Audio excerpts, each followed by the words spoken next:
मंच पर मौजूद हमारे सभी पार्टी के वरिष्ठ साथी भाई नवीन जून जो आज की सभा के आयोजक हैं, और उन सबसे महत्वपूर्ण जो मेरे सामने आम लोग, आम जनता बैठी है, आप सबको हाथ जोड़कर प्रणाम करता हूं। कोई भी बात शुरू करने से पहले आम आदमी पार्टी का एक नियम है, एक सिद्धांत है। भारत माता के वंदन से हम कोई भी काम शुरू करते हैं, इसलिए और मेरा एक दूसरा फॉर्मूला भी है कि भाई सामने वाला कितना सुनना चाहता है उतना ही तो सुनाओगे। नेता तो आज तक ऐसे आते रहे हैं जो आते हैं और बोलते चले जाते हैं, बोलते चले जाते हैं, लोग सुनना चाहें या ना सुनना चाहें। हमारे एक नेता ऐसे भी हैं, प्रधानमंत्री ऐसे भी हैं जो अपने मन की बात करते रहते हैं, मन की बात करते रहते हैं, सामने वाले के मन की कभी सुनते ही नहीं है। तो इसलिए मैंने ये नियम बना रखा है, एक आदत बना ली है। अच्छी भी लग सकती है आपको, बुरी भी, लेकिन बोलूंगा उतना ही जितना आप सुनना चाहते हो। और कैसे पता लगेगा कि आप सुनना चाहते हो कि नहीं सुनना चाहते हो, कम सुनना चाहते हो कि ज्यादा सुनना चाहते हो?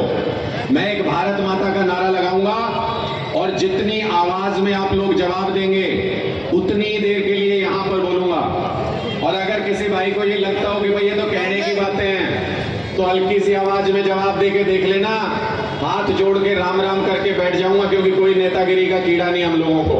हम आम आदमी हैं, आप लोगों की तरह आम आदमी हैं। और अगर आप आम आदमी पार्टी की विचारधारा को 5, 10, 15 मिनट के अंदर बहुत मजबूती से सुनना चाहते हैं, तो बंद मुट्ठी करके सारे माताएं, बहनें, बुजुर्ग, युवा साथी सब हाथ ऊपर कीजिए, ऐसे बंद मुट्ठी करके सारे, और पूरी ताकत के साथ, यह आवाज दूर तक जानी चाहिए, पूरी ताकत के साथ मेरा साथ दीजिएगा।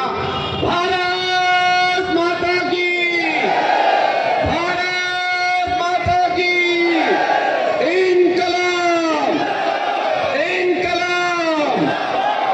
बस ऐसे ही पंखे फाड़ते रहना बीजेपी कांग्रेस वालों, इसी से परेशान है। ये क्यों परेशान है सारे राजनीतिक पार्टी आम आदमी पार्टी से? ये इसलिए परेशान है क्योंकि जब एक आम आदमी की आवाज दूसरे आम आदमी से मिलती है और दूसरे की तीसरे से मिलती है, तो फिर ऐसा सैलाब पैदा होता है जैसा दिल्ली के अंदर 70 में से 67 सीटें जिता करके आम आदमी लेके आया, और जैसे पंजाब में 117 में से 92 सीट जिता के भेजी आम लोगों ने। ये पूछते हैं मेरे से, बीजेपी और कांग्रेस वाले कई बार पूछते हैं, कहते हैं जी इतनी सीटें कैसे आती हैं आप लोगों की, कैसे चुनाव लड़ते हो कि सुपड़ा साफ हो जाता है हम लोगों का, हम कहां गलती करते हैं? बीजेपी कांग्रेस वाले पूछते हैं। मैंने उनको कई बार ये कहा कि आप गलती यहां करते हो कि आपको लगता है कि आम आदमी पार्टी चुनाव लड़ रही है आपके सामने। मैंने कहा मेरे दोस्त, सिर्फ सिंबल आम आदमी पार्टी का होता है, सिर्फ निशान आम आदमी पार्टी का होता है। चुनाव आम जनता लड़ती है झाड़ू के निशान पर, और जब जनता चुनाव लड़ती है तो बड़े बड़े दिग्गज भूल भागते नजर आते हैं। पंजाब में कहते थे ये बादल परिवार कभी हारता ही नहीं, आज पंजाब में बादल परिवार से कोई विधानसभा में है ही नहीं।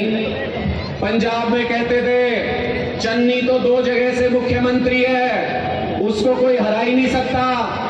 आज चन्नी साहब यहाँ है ही नहीं, कनाडा घूमते रहते हैं। कहते थे पंजाब में कि राजा अमरिंदर सिंह तो राजा है, पंजाब का सीएम रह चुका, उसको कोई हरा नहीं सकता। आज राजा अमरिंदर सिंह कहीं दिखते ही नहीं, पता नहीं कहां है। कहते थे दिल्ली में कि कांग्रेस को तो यहां हराया नहीं जा सकता, आज कांग्रेस पार्टी दिल्ली के अंदर 0 पे है, 0 पे। और ये इस देश का दुर्भाग्य समझिए कि 75 साल तक हमारे देश पे कांग्रेस और भारतीय जनता पार्टी राज करते रहे, और क्या राज किया इन्होंने। मैं आपको एक ताजा उदाहरण के माध्यम से समझाता हूं। जो देश अपने शहीदों की इज्जत नहीं कर सकता, वो देश कभी तरक्की नहीं कर सकता। मेरी बात आज ये ध्यान से सुन लीजिएगा। और इस देश में शहीदों की इज्जत किस तरह से हो रही है मोदी सरकार के अंदर, ये ध्यान से सुनिएगा। आप लोगों ने भी सोशल मीडिया के ऊपर देखा होगा, मोदी सरकार, केंद्र की बीजेपी सरकार एक योजना लेके आई, बोले युवाओं को अग्निवीर बनाएंगे। पहले हमारे युवा फौजी बनते थे, फौजी, देश के लिए सीने के ऊपर गोली खाते थे, इन्होंने कहा हम सारे युवाओं को अब अग्निवीर बनाएंगे, मतलब जो युवा जिंदगी भर देश की सेवा करना चाहता है सेना में जाके, उसको बोले 4 साल के अंदर रिटायर कर देंगे सेना में से, 4 साल के अंदर। और अभी कल की बात है, पंजाब में हमारा एक ऐसे ही साथी अग्निवीर में भर्ती हुआ और उसकी मौत हो गई ड्यूटी के ऊपर। उस शहीद को क्या सम्मान दिया मोदी सरकार ने, आप देखिए। पहले कोई फौजी शहीद होता था तो वो फौज की एम्बुलेंस में उसके गांव में उसका पार्थिव शरीर आता था और साथ में सेना की टुकड़ी आती थी, पूरे राजकीय सम्मान के साथ उसका अंतिम संस्कार होता था। जब ये अग्निवीर साथी शहीद हुआ तो बीजेपी की सरकार ने प्राइवेट एम्बुलेंस में पार्थिव शरीर को घर भेज दिया और सेना की टुकड़ी उनके साथ नहीं आई। वो तो ये पंजाब का मामला था। जब मान साहब को इस बात का पता चला तो भगवंत मान जी ने ये कहा कि मुझे नहीं पता केंद्र की मोदी सरकार क्या करती है और क्या नहीं करती है, लेकिन देश के लिए जिसके अंदर सेना में जाने का जज्बा हो, ऐसे शहीद व्यक्ति के लिए आम आदमी पार्टी सर्वस्व कुर्बान करने के लिए तैयार है। उन्होंने अपनी पुलिस से फायर करा के राजकीय सम्मान के साथ अंतिम संस्कार कराया और 1 करोड़ रुपए की सम्मान राशि अनाउंस करी। 1 करोड़ रुपए की सम्मान राशि उनके परिवार के लिए अनाउंस की। ऐसा क्यों होता है? क्योंकि हमारे मन में देश के लिए मर मिटने की भावना है। हमारे मन में वही भावना है जो शहीद भगत सिंह जी के अंदर और बाबा साहब अंबेडकर के अंदर हुआ करती थी। देश सबसे पहले है और देश तरक्की कैसे करेगा? ऐसे नहीं कर सकता जैसे आजकल की सरकार चल रही है। किसी सरकारी स्कूल के अंदर चले जाओ, कोई अपने बच्चों को पढ़ाना पसंद नहीं करता। सरकारी स्कूल के अंदर जो पढ़ाते हैं वो मजबूरी में पढ़ाते हैं सरकारी स्कूल के अंदर। क्यों? ना उन सरकारी स्कूलों में कमरे हैं, ना बेंच है, ना टीचर है, ना कोई सुविधा किसी तरीके की। कई सारे सरकारी स्कूलों में हमने ये देखा, हमारी बच्चियां वहां पढ़ने के लिए जाती हैं, उनके लिए टॉयलेट तक का इंतजाम नहीं होता। हमारे बच्चों को बच्चा नहीं समझते ये लोग, जानवर समझते हैं। स्कूलों को इन्होंने स्कूल नहीं बाड़ा बना के रख दिया कि सुबह बच्चों को वहां बंद करो और शाम को छोड़ दो। आम आदमी पार्टी कहती है, अरविंद केजरीवाल जी कहते हैं, हमें ऐसा हिंदुस्तान बनाना है कि जैसी शिक्षा अंबानी के बेटे को मिलती है वैसी शिक्षा गरीबों के बच्चों को भी मिल सके। हमें ऐसा हिंदुस्तान बनाना है और इसमें सालों नहीं लगते। 56 साल हो गए हरियाणा को बने हुए। 25 साल उसमें से हरियाणा में कांग्रेस पार्टी का राज रहा। 25 साल कम नहीं होते दोस्तों। 25 साल मतलब 5 पूरी सरकारें। कोई अगर तस्वीर बदलनी हो प्रदेश की तो 25 साल नहीं लगते। दिल्ली में हमको 5 साल का मौका मिला। हमने 5 साल के अंदर दिल्ली के हर स्कूल की तस्वीर बदल के रख दी। आज किसी भी सरकारी स्कूल में जाके देख लो, अगर हरियाणा के प्राइवेट स्कूल से अच्छा ना हो तो वोट मत देना। किसी भी सरकारी स्कूल में दिल्ली में जाके देख लो। और पंजाब में हमारी सरकार आई, ये बोले दिल्ली तो छोटा सा था, आपने कर दिया, पंजाब में नहीं कर पाओगे। पंजाब में जैसे ही हमारी सरकार आई, सरदार भगवंत मान जी की सरकार ने आते ही सारे लोगों की बिजली माफ कर दी 300 यूनिट तक। 90% पंजाब के लोग आज के दिन 0 बिजली का बिल देते हैं। 0 बिजली बिल आता था। पंजाब में भी हमने 700 गांव के अंदर ऐसे गांव क्लिनिक बना दिए जहां पे दवाई, इलाज, ऑपरेशन सब कुछ मुफ्त में होता है, सारे टेस्ट मुफ्त में होते हैं और वर्ल्ड क्लास क्लिनिक बना दिए हैं। अच्छे डॉक्टर वहां पे बैठते हैं। और ये भारतीय जनता पार्टी के लोग हमको बदनाम करने की कोशिश करते हैं। केजरीवाल जी को ये कह के बदनाम करने की कोशिश करते हैं, कहते हैं कि ये फ्री दे दे के देश बर्बाद कर देगा, फ्री दे दे के देश बर्बाद कर देगा। आज मैं आपके सामने इनके इस झूठ का पर्दाफाश करने जा रहा हूं। इनके इस झूठ का मैं आपके सामने आज किस्सा बता के जा रहा हूं। बहुत ध्यान से सुनिएगा इस किस्से को, ताकि आपको भी पता चले कि भारतीय जनता पार्टी के लोग कितना झूठ बोलते हैं। ये भारतीय जनता पार्टी के लोग कहते हैं कि हम फ्री दे दे के देश बर्बाद कर देंगे। क्या फ्री देते हैं भाई दिल्ली के अंदर? हम मेरे साथ गिनना, अगर ये हमको फ्री के लिए बदनाम करते हैं तो मैं आज यहां सीना चौड़ा करके गिनवा के जाना चाहता हूं कि हम क्या फ्री देते हैं। दिल्ली के अंदर सरकारी स्कूलों में शिक्षा फ्री मिलती है।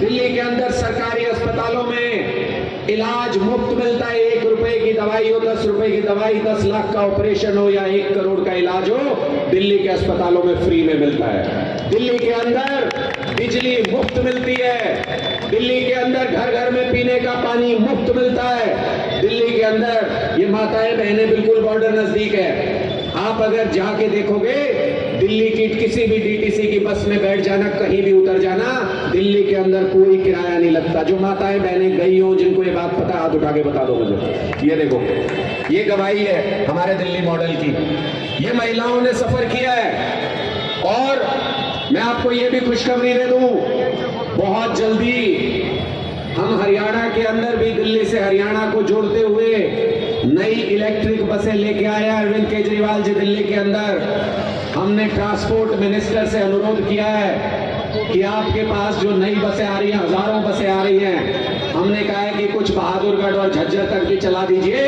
हरियाणा की माताएं बहनों को भी ये पता चले कि फ्री में इलेक्ट्रिक बसों में कैसे सफर किया जा सकता है।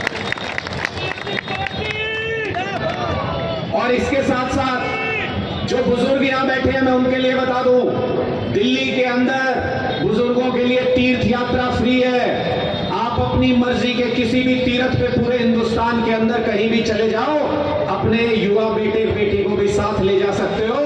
आपको रहना, खाना, पीना, आना जाना, सारा खर्चा दिल्ली सरकार देती है। सारा खर्चा दिल्ली सरकार देती है। और इसके अलावा शहीदों के परिवार को 1 करोड़ रुपए की सम्मान राशि आजाद हिंदुस्तान में सिर्फ और सिर्फ आम आदमी पार्टी की सरकार देती है। चाहे वो दिल्ली के अंदर हो, चाहे वो पंजाब के अंदर हो, पूरे हिंदुस्तान में एक भी ऐसी सरकार नहीं जो शहीदों के परिवार को 1 करोड़ रुपए की सम्मान राशि देती है। ये सब कुछ मिलता है दिल्ली के अंदर। मैं आपसे पूछना चाहता हूं, इनमें से कुछ भी हरियाणा में फ्री मिलता है आपको? मिलता है इसमें से कुछ भी हरियाणा में फ्री आपको?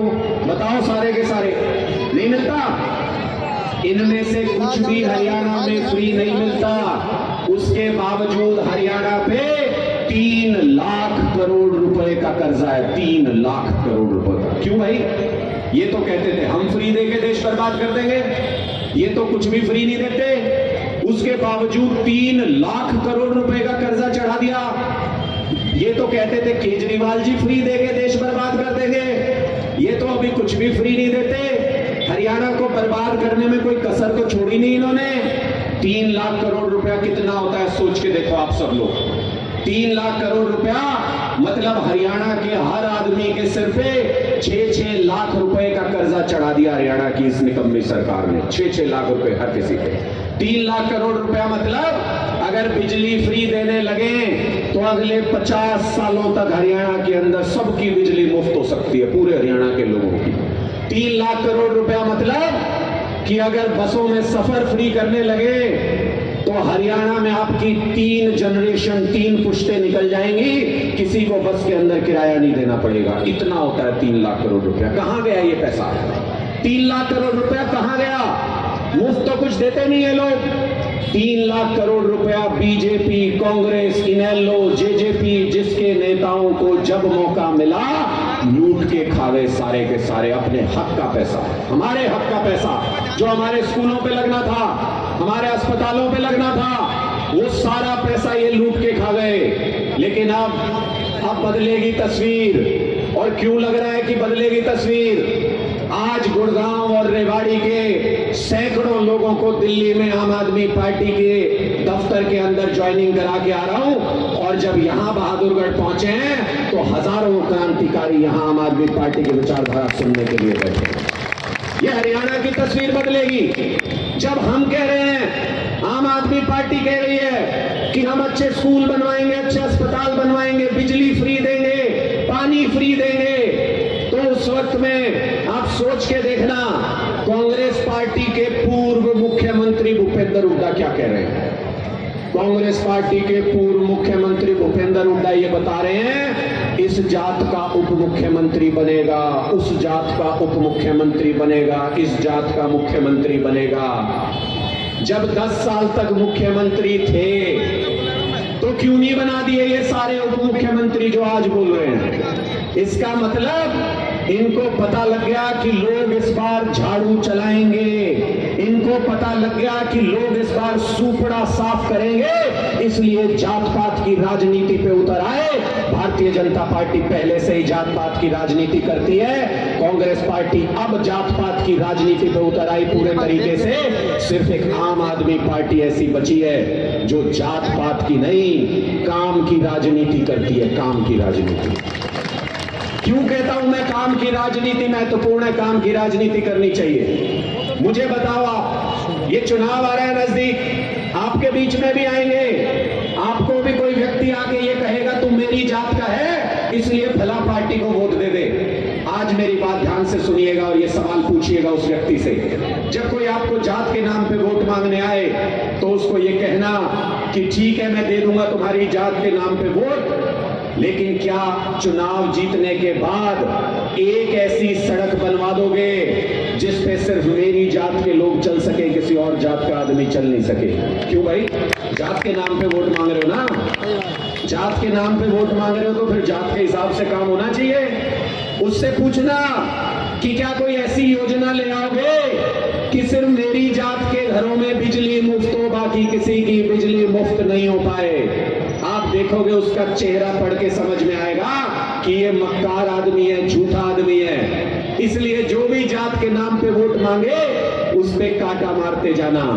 और मुझे गर्व है इस बात का, सीना चौड़ा करके बता रहा हूं कि जब आप ऐसे कांटा मारते जाओगे तो अंत में सिर्फ एक ही पार्टी, आम आदमी पार्टी, और एक ही चुनाव निशान, झाड़ू का निशान बचेगा। क्योंकि हम जात के नाम पे राजनीति नहीं करते, हम काम के नाम पे राजनीति करते हैं, काम के नाम पे। जब कोई काम करने वाली सरकार होगी तो फिर यहां से लेके वहां तक किसी भी जात का व्यक्ति बैठा हो उसका काम होगा, और जब कोई काम करने वाली सरकार नहीं होगी तो फिर यहां से लेके वहां तक किसी भी जाति का व्यक्ति बैठा हो, काम नहीं होगा, किसी भी हालत में नहीं होगा। क्योंकि भारत के संविधान में ऐसा कुछ लिखा ही नहीं कि जात के आधार पे काम हो सके। हमने दिल्ली के अंदर स्कूल बनाए तो दाखिला देते वक्त ये नहीं पूछते कि बच्चा किस जाति का है।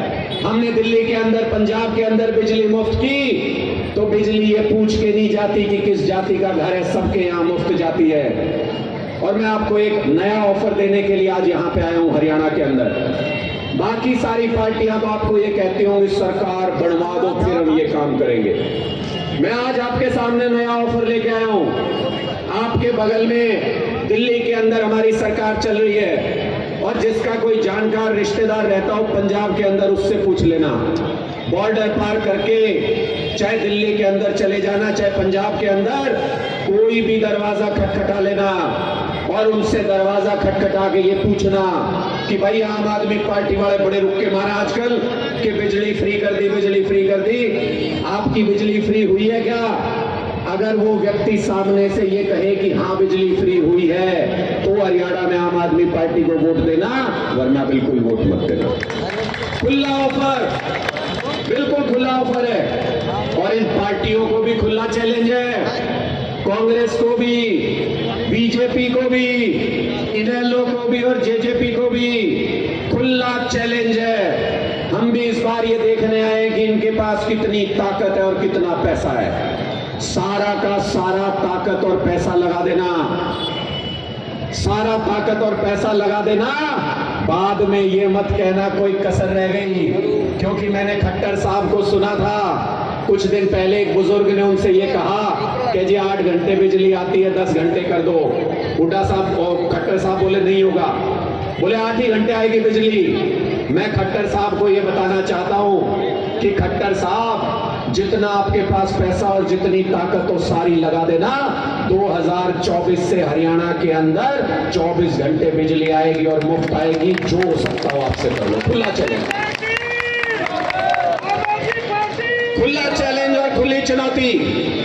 इसलिए चुनौती दे पाते हैं, इसलिए चैलेंज दे पाते हैं। अब मैं आपसे सवाल पूछता हूं ताकि इनको समझ में आए कि हमारी आवाज के अंदर जो ये दम है ये कहां से आता है। मेरे से कई साथी पूछते हैं, अलग अलग पार्टियों में भी हैं, कहते हैं कि यार तुमको डर नहीं लगता, कुछ भी मुद्दा उठाते हो छाती ठोक के बोलते हो, किसी भी नेता के ऊपर बोलते हो। मैंने कहा कि हरियाणा की माटी में पैदा हुए हैं, डर नहीं लगता किसी से।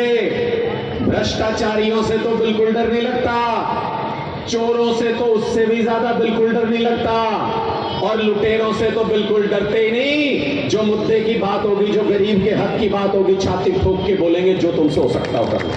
क्या करेंगे, क्या करेंगे? जेल में डाल देंगे, सर फोड़ देंगे, गोली मार देंगे, क्या करेंगे? क्या जब शहीद भगत सिंह जी को जेल में डाला तो अंग्रेजों ने सोचा इसको जेल में डाल दो, इसके बाद क्रांतिकारी आजादी नहीं मांगेंगे। जब उनको फांसी पे चढ़ाया तो सोचा इनको फांसी पे चढ़ा दो, उसके बाद आजादी नहीं मांगेगा देश के अंदर कोई। लेकिन शहीद भगत सिंह जी की कुर्बानी के बाद भी देश में आजादी मांगने वालों की तादाद घटी नहीं और हमने आजादी हासिल की। इसी तरह से जिसका जो करना हो, जिसको हम में से जेल में डालना हो, जिसको गोली मारनी हो, जिसको लाठी मारनी हो, कुछ भी कर लो। 2024 के अंदर दुनिया की कोई ताकत हरियाणा के अंदर आम आदमी पार्टी की सरकार बनने से नहीं रोक सकती। आज कह के जा रहा हूं।